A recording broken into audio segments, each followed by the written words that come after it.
Hello दोस्तों, Hindi crime podcast में आपका स्वागत है। आज हम बदला लेने की एक ऐसी अविश्वसनीय कहानी पर नजर डालेंगे जिसके बारे में आपको अंत तक पता भी नहीं चलेगा कि ये बदले की कहानी है। बात है 7 मई 2008 की एक शाम की। 65 साल की एक महिला जिनका नाम जाना टालोसा था, दक्षिण पूर्वी यूरोप के एक छोटे से शहर किचेवो में अपने अपार्टमेंट के किचन में टहल रही थीं। किचेवो उत्तरी मैसेडोनिया में एक विशाल पहाड़ की तलहटी में बसा एक शांत शहर है, और जहां ये जगह बेहद खूबसूरत है, वहीं ये उतनी ही दूर दराज और अलग थलग भी है। यहाँ आमतौर पर कुछ भी खास नहीं होता। जाना घरों में साफ सफाई का काम करके अपना गुजारा करती थीं, लेकिन उस खास दिन उनकी छुट्टी थी, इसलिए वो अपने अपार्टमेंट में आराम कर रही थीं और अपने बेटे जोरान के घर आने का इंतजार कर रही थीं। वो एक खूबसूरत और गर्म शाम थी, इसलिए जाना ने किचन की खिड़कियां खुली रखी थीं और वो अपने लिए कुछ खाने को बना रही थीं। इसी बीच उन्हें अपना फोन बजने की आवाज सुनाई दी। उन्होंने फोन उठाया और जवाब दिया। दूसरी तरफ उनकी एक दोस्त की आवाज थी, लेकिन उनकी दोस्त की आवाज बहुत अजीब लग रही थी। आवाज में एक तनाव था और वो बहुत असहज लग रही थी।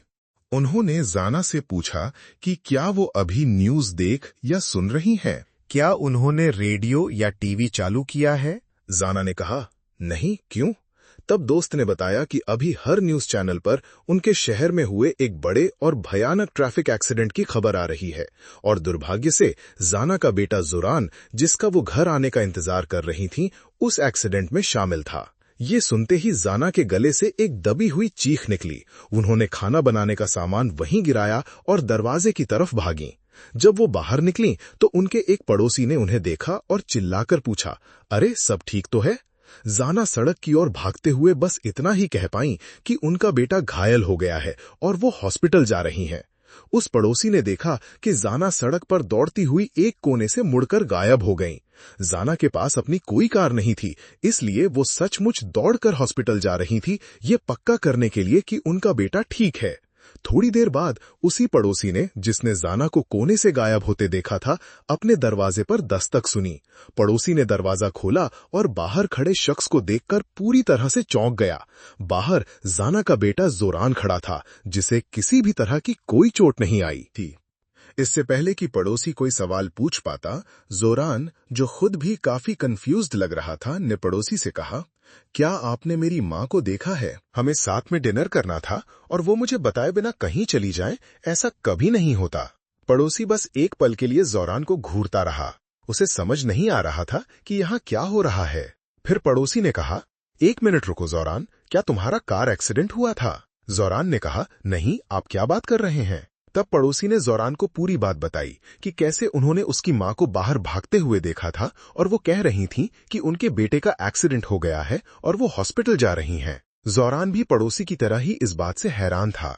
उसने तुरंत अपना फोन निकाला और हॉस्पिटल में फोन करके पता किया कि क्या उसकी माँ वहां है। लेकिन जब हॉस्पिटल से जवाब आया तो उन्होंने जोरान को बताया कि उसकी माँ वहां नहीं है, वो पूरे दिन वहां नहीं आई। और दूसरी बात, भले ही उन्होंने शहर में कार एक्सीडेंट की खबरें सुनी थीं, लेकिन उस दिन हॉस्पिटल में एक्सीडेंट का कोई भी मरीज नहीं लाया गया था। उस रात के अंत तक जब जोरान को बिल्कुल भी समझ नहीं आया कि उसकी माँ के साथ क्या हुआ, वो कहाँ है, या इस कार एक्सीडेंट वाली बात का क्या मतलब है, तो उसने वही किया जो वो कर सकता था। उसने पुलिस के पास जाकर अपनी माँ के लापता होने की रिपोर्ट दर्ज करा दी। 9 दिन बाद 16 मई को, जब जाना अभी भी लापता थीं और पुलिस को कोई सुराग नहीं मिला था, तब 56 साल के एक रिपोर्टर व्लादो तानेस्की, जो जाना के घर से ज्यादा दूर नहीं रहते थे, को उनके एक पुलिस सोर्स का फोन आया। सोर्स ने उन्हें बताया कि जाना मिल गई हैं। हालांकि ये जानकारी अभी पब्लिक नहीं की गई थी और दुर्भाग्य से जाना की मौत हो चुकी थी। उनकी बॉडी, जिसे पीटा गया था, गला घोंटा गया था और चाकू से गोदा गया था, प्लास्टिक में लिपटी हुई शहर के फुटबॉल स्टेडियम से कुछ दूर एक अवैध डंपिंग एरिया में मिली थी। सोर्स ने व्लादो को बताया कि जब उनकी बॉडी की तलाशी ली गई तो उनके पास से कीमती सामान मिला था, जिससे ये थ्योरी खारिज हो गई कि ये लूटपाट का मामला था। लेकिन जब पुलिस ने जाना की जिंदगी के बारे में शुरुआती जांच की तो पता चला कि वो बस एक गरीब बूढ़ी सफाई करने वाली महिला थीं, जिनका कोई दुश्मन नहीं था। इसलिए ये बात बिल्कुल समझ से बाहर थी कि वो इतने क्रूर और पर्सनल मर्डर का शिकार कैसे बन गईं, जो कम से कम ऊपरी तौर पर तो पैसों के लिए नहीं किया गया था। व्लादो ने अपने सोर्स को सारी जानकारी के लिए धन्यवाद दिया और फिर फोन काट दिया। सोर्स इस हत्या से बहुत हैरान लग रहा था, लेकिन व्लादो जब इस बारे में सोच रहा था तो वो हैरान होने से ज्यादा शक में था। उसे लगा कि इस हत्या में कुछ तो गड़बड़ है। हो सकता है जाना ऊपर से एक गरीब बूढ़ी सफाई वाली लगती हो जिनका कोई दुश्मन नहीं था, लेकिन शायद असल में वो ऐसी नहीं थीं।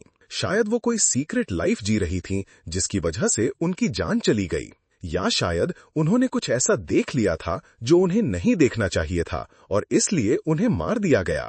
व्लादो को कुछ पता नहीं था, लेकिन उसे लगा कि इस मामले की जांच होनी चाहिए। व्लादो की शहर में एक बहुत ही आक्रामक और निडर पत्रकार के रूप में पहचान थी, जो भ्रष्टाचार या सत्ता के दुरुपयोग जैसे उलझे हुए मामलों में कूदने से नहीं डरता था।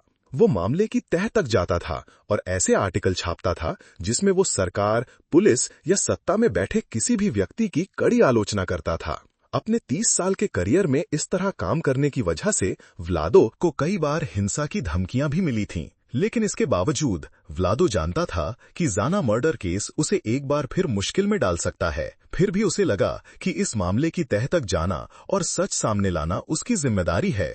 इसलिए व्लादो ने अपनी नोटबुक और पेन उठाया और अपने घर से निकलकर जाना के घर की ओर चल पड़ा। जब वो वहां पहुंचा तो जाना के बेटे जोरान ने दरवाजा खोला। कुछ ही मिनटों बाद व्लादो और जोरान किचन में बैठकर बात कर रहे थे। जोरान ने व्लादो को सब कुछ बताया कि कैसे वो घर आया और देखा कि उसकी माँ वहां नहीं है। फिर वो पड़ोसी के घर गया और उन्होंने बताया कि जाना हॉस्पिटल भागी हैं। जोरान बोला, लेकिन मुझे तो चोट ही नहीं लगी, मेरा कोई एक्सीडेंट नहीं हुआ। जोरान जब बोल रहा था, व्लादो बहुत ध्यान से नोट्स ले रहा था और कई सवाल पूछ रहा था। इंटरव्यू के अंत तक जब व्लादो को जाना के बारे में सब कुछ पता चल गया तो उसे लगा कि उसके पास एक अच्छी थ्योरी है कि जाना के साथ असल में क्या हुआ था। और उसकी थ्योरी के सही होने की वजह जोरान की बताई एक बात थी कि उसकी माँ एक सफाई करने वाली महिला थी। व्लादो को अपनी कहानी तैयार करने में कुछ दिन लगे।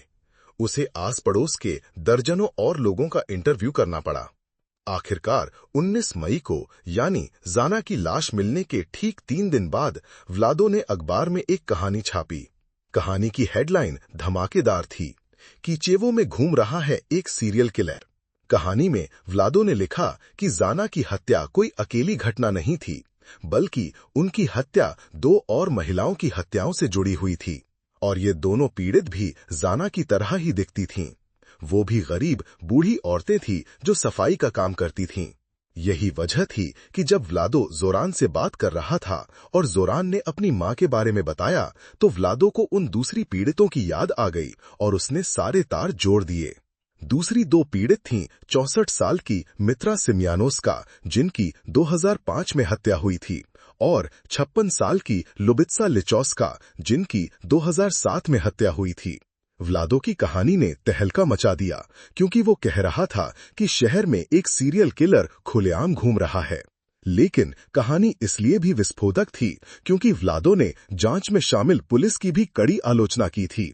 उसने खास तौर पर बताया कि 2005 और 2007 की हत्याओं की जांच में भारी गड़बड़ी हुई थी, क्योंकि कम से कम एक मामले में गिरफ्तारी तो हुई थी, लेकिन जिसे भी उन्होंने गिरफ्तार किया था वो साफ तौर पर बेगुनाह था।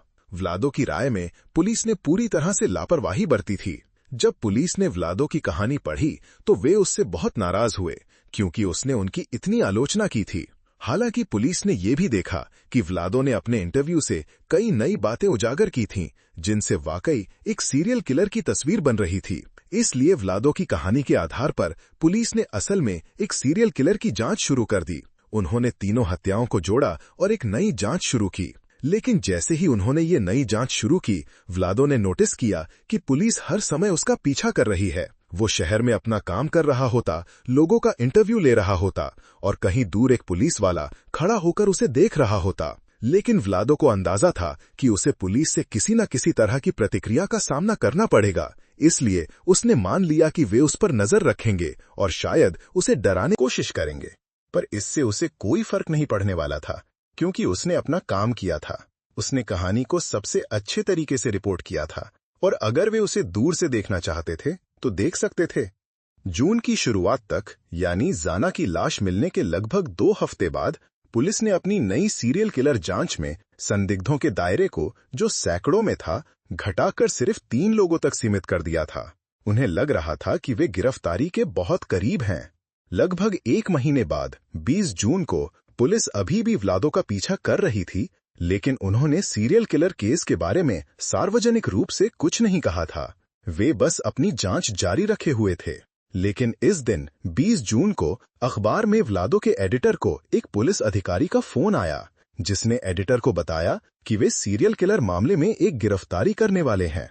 जैसे ही उनकी बातचीत खत्म हुई, एडिटर ने व्लादो को यह खबर देने के लिए फोन किया, लेकिन व्लादो ने फोन नहीं उठाया, जो बहुत अजीब था। व्लादो हमेशा अपना फोन उठाता था। एडिटर ये भी सोच रहा था कि ये कितना अजीब है कि उस अधिकारी ने उससे संपर्क किया, व्लादो से नहीं। एडिटर ने कई बार व्लादो को फोन करने की कोशिश की, लेकिन व्लादो ने कभी जवाब नहीं दिया। अंत में एडिटर ने मान लिया कि व्लादो जरूर किसी का इंटरव्यू लेने में व्यस्त होगा, या शायद उसे इस होने वाली गिरफ्तारी के बारे में पहले ही पता चल गया था और वो मौके पर मौजूद था। इस बीच कीचेवो की एक शांत गली में पुलिस ने एक साधारण से 2 मंजिला घर को घेर लिया था, जिसके सामने बहुत घास फूस उगी हुई थी। घर ऊंचे देवदार के पेड़ों से घिरा हुआ था और सभी खिड़कियों पर भारी पर्दे थे। जब पुलिस को लगा कि उन्होंने बिल्डिंग को पूरी तरह से घेर लिया है, तो अधिकारियों की एक टीम बरामदे पर चढ़ी और दरवाजा खटखटाया और चिल्लाकर कहा कि वे पुलिस हैं और अंदर जो कोई भी है हाथ ऊपर करके बाहर आ जाए। एक पल के लिए पूरी तरह से सन्नाटा और तनाव छा गया। फिर बरामदे पर मौजूद पुलिस ने घर के अंदर कदमों की आहट सुनी। उन्होंने अपनी बंदूकें तैयार रखी थीं। फिर दरवाजा धीरे धीरे खुला और एक आदमी जो बहुत ही सीधा साधा और कंफ्यूज्ड लग रहा था, बरामदे पर बाहर आया। पुलिस ने उसे तुरंत गिरफ्तार कर लिया और ले गई। कुछ मिनट बाद अखबार के हेडक्वार्टर में व्लादो के एडिटर को एक और फोन आया। जब उसने जवाब दिया तो ये वही पुलिस अधिकारी था जिसने पहले फोन किया था, लेकिन इस बार अधिकारी ये बताने के लिए फोन कर रहा था कि गिरफ्तारी हो चुकी है, उन्होंने अपने सीरियल किलर को पकड़ लिया है। और फिर उसने एडिटर को उस व्यक्ति का नाम बताया जिसे उन्होंने गिरफ्तार किया था।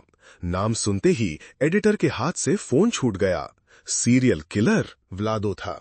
बाद में पता चला कि व्लादो बाहर से बहुत प्रोफेशनल और शांत दिखता था, लेकिन अंदर से वो गुस्से से भरा हुआ था, खासतौर पर अपनी मां के लिए, जिसे वो एक भयानक और क्रूर इंसान मानता था। 2002 में उसकी मां की मृत्यु के बाद व्लादो अपनी मरी हुई मां से बदला लेने के जुनून में डूब गया और उसने फैसला किया कि वो ऐसी अनजान महिलाओं को मारकर बदला लेगा जो उसकी मां की तरह दिखती और लगती थीं, यानी वे गरीब, बूढ़ी और सफाई करने वाली औरतें थीं।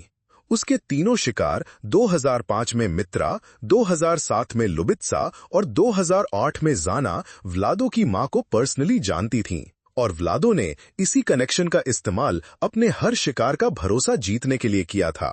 और एक बार जब उसे उनका भरोसा मिल जाता तो वो उन्हें बहला फुसलाकर कहीं ले जाता और गला घोंटकर, चाकू मारकर और पीट कर उनकी हत्या कर देता।